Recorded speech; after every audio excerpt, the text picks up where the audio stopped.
보통의 언어들, 김이나 지음. 당신만의 언어를, 당신만의 세계를 바라보는 일. 컨택트라는 영화에서 인간보다 고등한 외계인들의 언어는 파동에 가까운 형태를 띈다. 결국 이들이 인간에게 건네는 것은 그들의 언어, 아니 소통이었다. 이 메시지는 여전히 나에게 깊은 울림으로 남아있다. 감정의 원형 그대로 전달될 수 있으려면 글자로는 절대적으로 부족하고 때로는 불가능하다.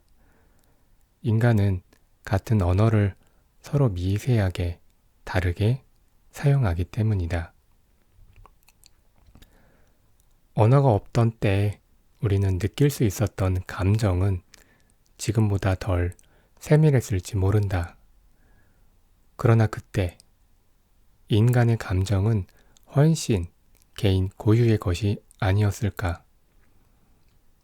우리는 감정을 표현함으로써 소통한다고 생각하지만 사실은 우리가 느끼는 감정에 가장 가까운 언어를 골라서 소통하고 있다.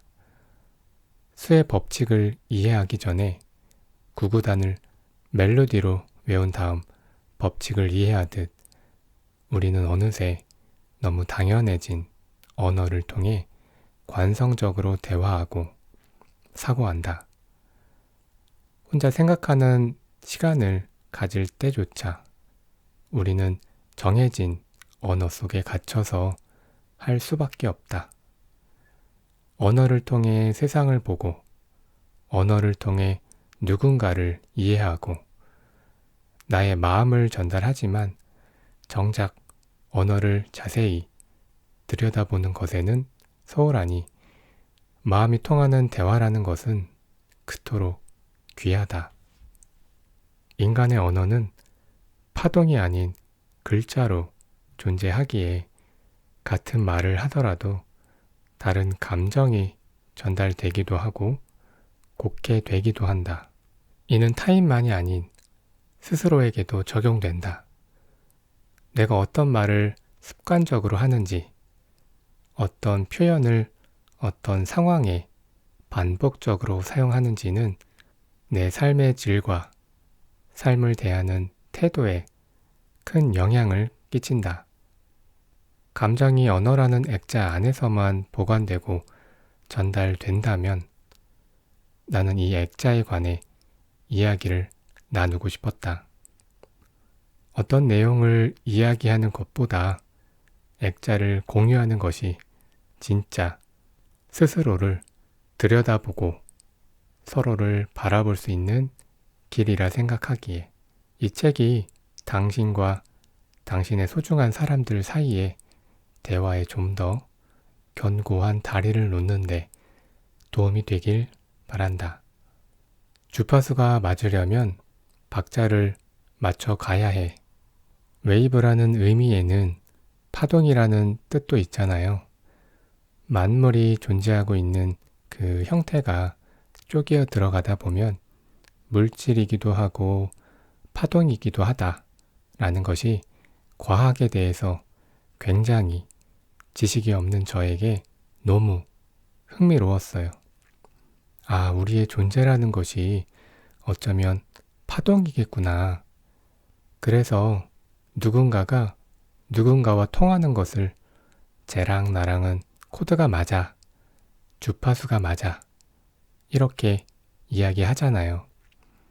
관계라는 것은 파동의 만남이고 그 파동이 서로 박자를 맞추어가는 것이 우리가 한 사람과 긴 길을 오랫동안 걷고 싶어하는 것과 같은 그런 모양새 아닐까? 이런 생각이 들었어요. 사랑한다, 좋아한다. 상대방을 향한 내 감정의 속성.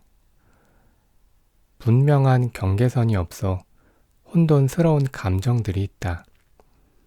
좋아하는 마음과 사랑하는 마음이 그렇다.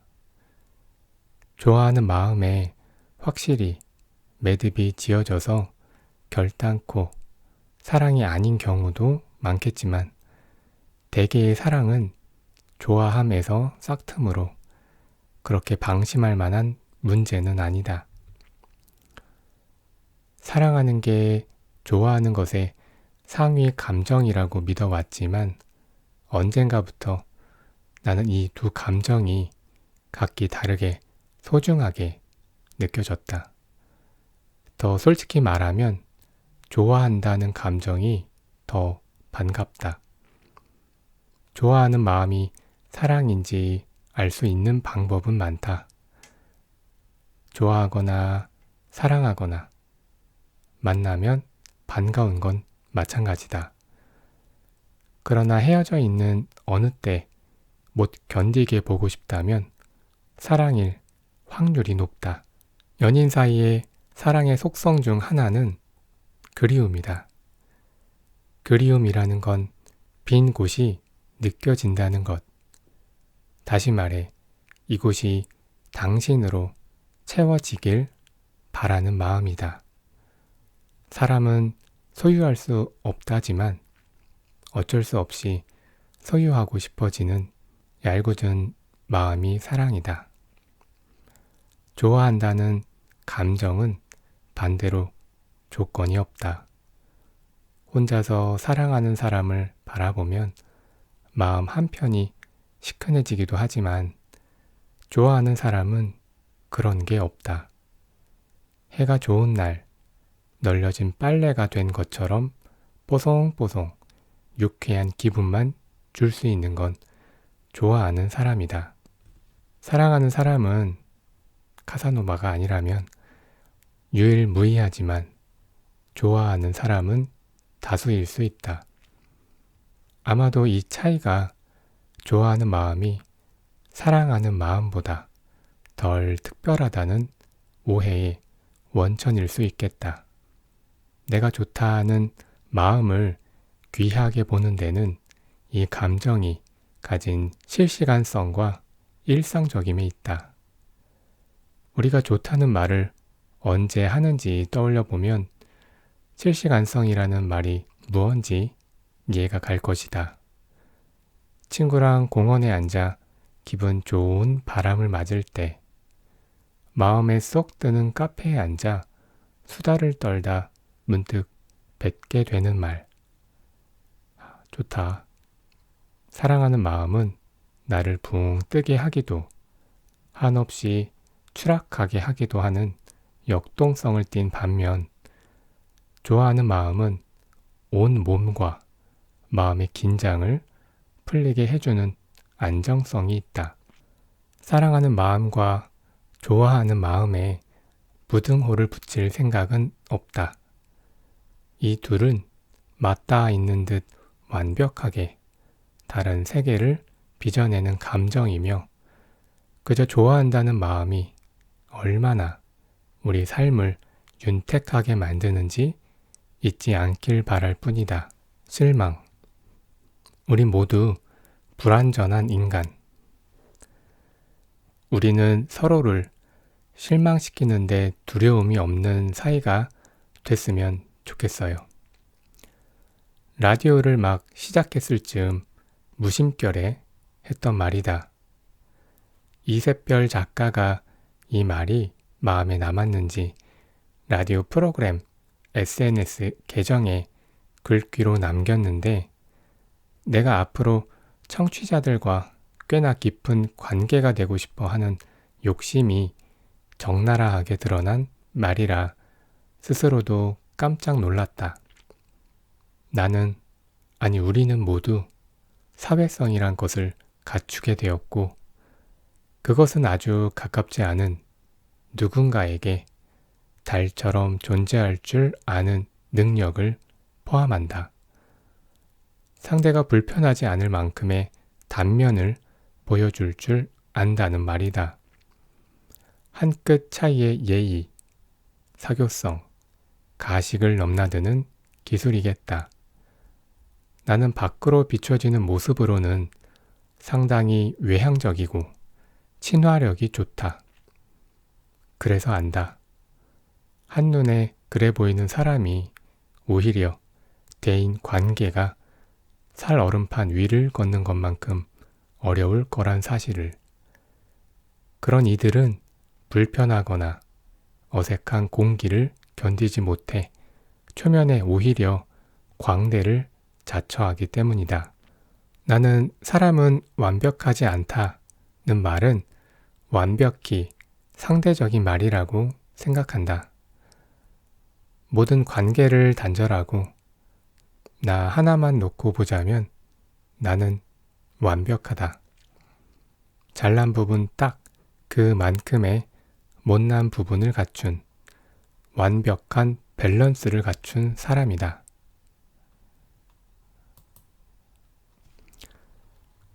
비틀어진 부분이 있고 그래서 나오는 독특한 시각과 표현력이 있다.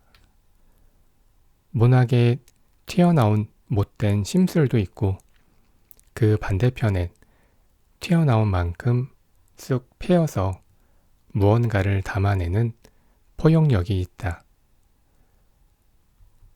대부분의 장점과 단점은 이렇게 서로 등을 지는 형태라 떼어놓고는 말할 수가 없다. 예민함과 섬세함, 둔함과 털털함처럼 어디에나 맞는 만능 퍼즐 조각이 없듯 이렇게 각자의 모양으로 존재하는 우리는 그래서 누군가에게는 반드시 완벽하지 않다. 이 당연한 사실을 쌓여만 가는 사회성 때문에 종종 잊곤 한다. 그래서 우리는 상대의 단면에서 벗어난 모습을 보았을 때 종종 실망이란 것을 한다. 실망이라 함은 바라던 일이 뜻대로 되지 않아 상한 마음을 뜻한다. 여기서 우리가 주목해야 하는 건 상한 마음이 아니라 바라던 일이다. 실망은 결국 상대로 인해 생겨나는 감정이 아니다. 무언가를 바란, 기대를 한, 또는 속단하고 추측한 나에게서 비롯되는 것이다. 앞서 말했듯 우리는 완벽하지 않은 고유의 모양으로 존재하는데 타인을 바라보는 시각 또한 그렇다. 나의 경험치와 취향, 태생적 기질 등 이 비전엔 지극히 사적인 시선으로 서로를 볼 수밖에 없다. 그러나 기대에는 아무 잘못이 없다.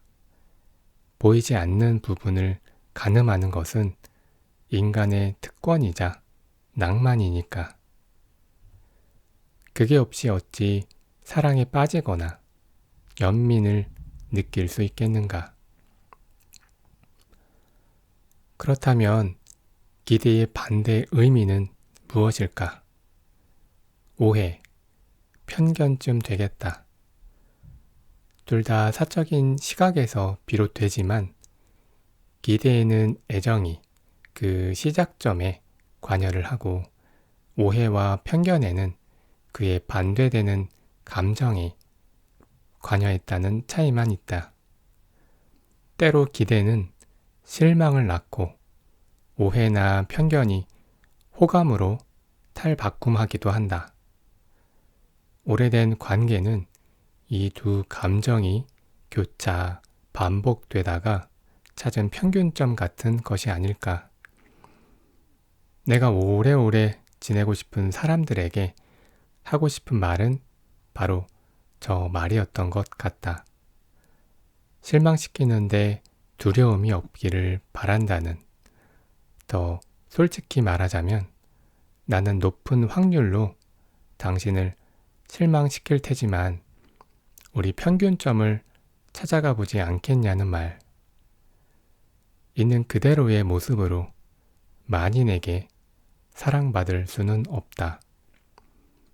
하지만 역으로 말하면 있는 그대로의 모습을 받아들인 소수와의 관계는 견고한 것이다.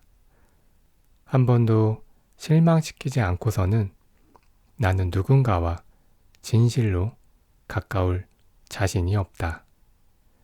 우리 마음껏 실망하자. 그리고 자유롭게 도란거리자. 미움받다.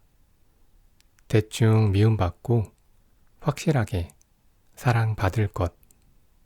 미움받을 용기라는 책이 공전에 히트를 친 해가 있었다. 내용을 떠나서 일단 제목만으로 사람 마음을 번쩍 깨우는 책이었다. 미움과 용기라는 단어의 조합에 열광하는 사람들이 그리 많은 걸 보면 미움받는다는 게 사람에게 어떤 의미인지를 생각하게 된다. 아무에게도 미움받지 않는 사람은 위험하다.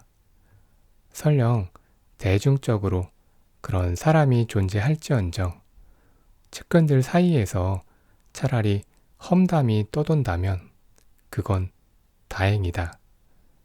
한 명의 사람이 누구를 대하든 매끄럽다면 그 사람은 흡사 존재하지 않는 것과도 같은 거니까.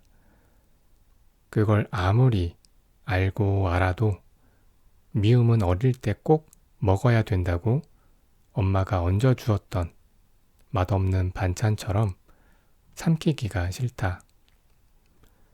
10명의 사람 중 두세 명에게서 미움을 받는다면 문제가 없어 보인다. 그러나 그게 100명, 1000명이 넘어가면 두렵다. 퍼센티지로는 동률이어도 숫자로 세워지는 마음이 미움이다. 살면서 대하는 사람들이 늘어나며 어느 순간 이에 대한 선택을 하기로 했다. 그럼에도 불구하고 생긴 대로 살아야 하겠다는 것 말이다. 방송을 하면서부턴 더더욱 그랬다. 어쩔 수 없이 호불호의 평가를 받아야 되는 일을 시작한 이상 내 방향성은 더 명확해졌다. 그건 바로 대충 미움받고 확실하게 사랑받는 것이다. 생각해보면 잘 모르는 사람이 내게 갖는 부정적 감정은 차라리 당연하다.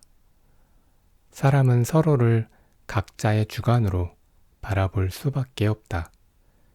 그 앵글에서 모두에게 완벽한 피사체이고 싶은 마음을 가지면 그건 지옥의 시작일 테다. 대신 생긴 대로 살아가다 걸음망에 걸러지는 내 사람들은 사금처럼 귀하다. 내가 라디오 DJ를 꿈꿨던 이유도 라디오는 카메라보다는 좀 더 자연스럽게 나의 모습을 드러내고 함께 소통할 수 있을 것 같다는 생각에서였다. 듣다가 별로라 채널을 돌려버리는 사람들이 수없이 존재하겠지만 꾸준히 함께 해주는 사람들은 나의 삐뚤빼뚤한 모양을 보고도 같이 웃어주는 사람들이다. 방송인 동시에 이럴 수 있는 곳은 라디오가 유일한 것 같다. 대충 미움받고 확실하게 사랑받자. 미움받을 용기까지는 없는 사람들에게 권하고 싶은 나의 인생관이다.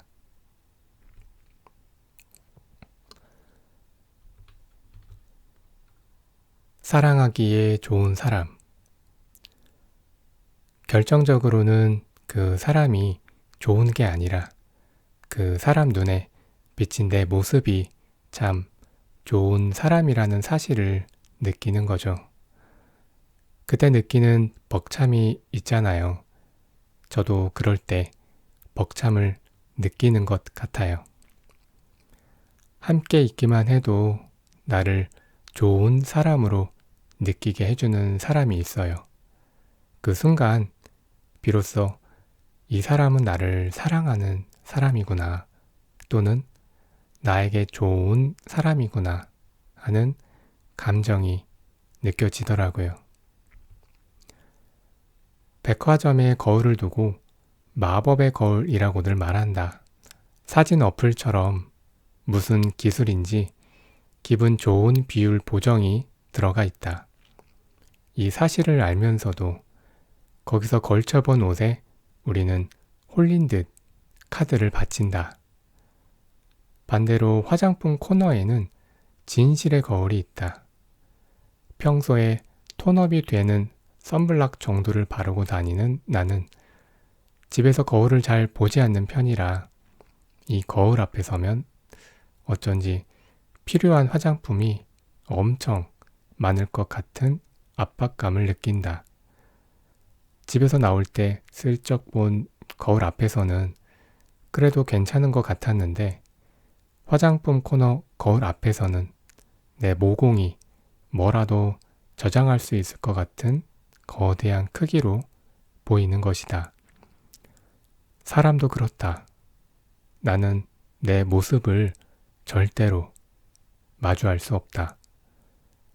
거울에 비친 모습만으로만 확인이 가능하다. 따지고 보면 내가 실제로 어떻게 생겼는지를 죽어도 모른다는 사실은 이상하다. 그리고 이것은 외면의 이야기만이 아니다. 시시각각 변하는 나의 내면도 마찬가지다. 야무지고 똑부러지는 모습만 보이게 되는 상대가 있는가 하면 허술하고 실수투성이의 모습만 꺼내게 되는 상대가 있다. 사랑하기에 좋은 사람은 이 사람과 함께할 때 나의 가장 성숙하고 괜찮은 모습이 나오는 사람이다. 나는 어차피 누구에게도 완벽하거나 객관적으로는 설명이 가능한 한 사람으로 존재할 수 없다. 대상과 상황에 따라 미세하게 달라지기 때문이다. 그러니 나의 부족한 모습을 끊임없이 비춰주는 사람에게 혹여 이 사람이 그래도 나를 발전시켜 주겠지라는 마음에 매여 있지 않았으면 좋겠다. 타인의 시선으로만 발견되는 나의 고유한 아름다움, 훌륭함이라는 건 분명히 있다. 그리고 그런 좋은 모습을 볼수록 나 역시도 스스로를 그렇게 믿을 수 있게 된다. 그런 관계에서는 마르지 않는 시너지가 샘솟는다. 지나친 미화에만 길들여지지 않는다면 말이다. 당신 곁에 수많은 거울들을 떠올려 보라. 어떤 거울 앞에서 나는 가장 괜찮은 사람이었는가? 선을 긋다. 그 사람과 나 사이의 거리. 누군가에게 약간의 불편함을 느낄 때 그것을 그렇다고 말하거나 표현하는 것을 두고 선을 긋는다고 말한다. 그리고 이 표현에 자동적으로 따라 붙는 감정은 서운함이다. 그걸 모두가 알고 있기에 선 그을 펜을 쥔 사람은 머뭇거리게 된다. 어쩐지 매몰찬 행동 같으니까. 나는 아무리 친한 사람이라도 모두 약간씩의 거리를 두는 편이다. 아니, 친할수록 그렇다고 볼 수 있겠다. 가까워도 거리는 둬야 한다고 말할 때마다 구구절절 설명을 하게 되는 건 내 의도와 거리를 둔다는 말이 가진 쓰임새가 다르기 때문이다. 정확히 말하고자 하는 바를 풀자면 이렇다. 소중한 사람일수록 잘 바라보아야 한다. 세심히 살펴야 한다. 무언가를 제대로 보려면 최소 한 발자국 정도는 떨어져 있어야 한다. 사람의 마음도 그렇다. 당연히 잘 안다고 여기는 순간 관계는 V3가 깔리지 않는 컴퓨터가 된다. 역시나 일일이 설명하자니 장황하다. 그러나 내가 소중하게 생각하는 누군가에게 선을 그어야 할 때가 있을 때 반드시 이렇게 설명을 한다. 물론 내가 그리 여기는 상대들은 이 마음을 충분히 헤아리고 동의해준다. 선을 긋는다는 말은 내겐 모양을 그린다는 말과 같다. 5개의 선을 그어 만들어지는 게 별 모양이다. 다시 말해, 나는 이렇게 생긴 사람이야 라고 알리는 행위가 선을 긋는다는 의미다. 간단하게 지도를 떠올려 보자. 꼬불꼬불한 선으로 나뉘어 있는 수많은 국가들은 선이 있다고 해서 서로 단절된 관계들은 아니다. 한 예로 유럽의 경우 각국의 법령, 풍습, 기타 여러 가지 현실적인 차이들을 인정하고 배려하고 지키기 위한 테두리로 그려져 있지 않은가. 밤하늘에 셀 수 없는 별들이 그러하듯 사람 마음의 모양은 전부 다 다르다. 선을 긋지 않는다는 건 모양이 없는 액체 괴물처럼 살아가라는 말로 들린다. 그러니까 선을 긋는 건 여리고 약한 혹은 못나고 부족한 내 어딘가에 누군가 닿았을 때 나의 이곳이 이렇게 생겼어 라고 고백하는 행위다. 반대로 남들보다 더 관대하거나 잘난 부분이 있다면 그 부분은 시원하게 트여 있을 것이다. 이 부분은 나라는 사람을 탐험하는 상대방이 판단하는 부분이 된다. 그래서 어떤 관계는 나도 몰랐던 내 영역을 알게 해준다. 그렇게 우리는 서로를 통해 확장되기도 스스로를 알아가기도 한다. 살다 보면 부득이 선을 긋지 않아도 되는 사람들을 만난다. 그런 이들은 나름의 시간과 노력을 들여 나를 관찰해주고 그걸 토대로 내 성향을 점선으로나마 그릴 줄 아는 사람들이다. 그리고 그 밑그림이 나의 실제와 크게 다르지 않았을 때 나는 무장해제되곤 한다. 이것이 얼마나 귀한 일인지 알기에 이런 사람을 만나면 나 또한 열심히 점선으로 상대를 스케치해 본다. 이곳이 예민하겠지. 이곳을 흥미로워하겠지 하면서. 그리고 이런 식으로 그려지는 사람의 모양은 수시로 바뀌기도 하기에 끊임없는 관찰이 필요하다. 이 섬세한 과정을 퉁치는 말이 배련인 것 같다. 그러므로 나와 상대방 사이에 있는 틈은 서로가 서로를 잘 바라보기 위한 것일 테다.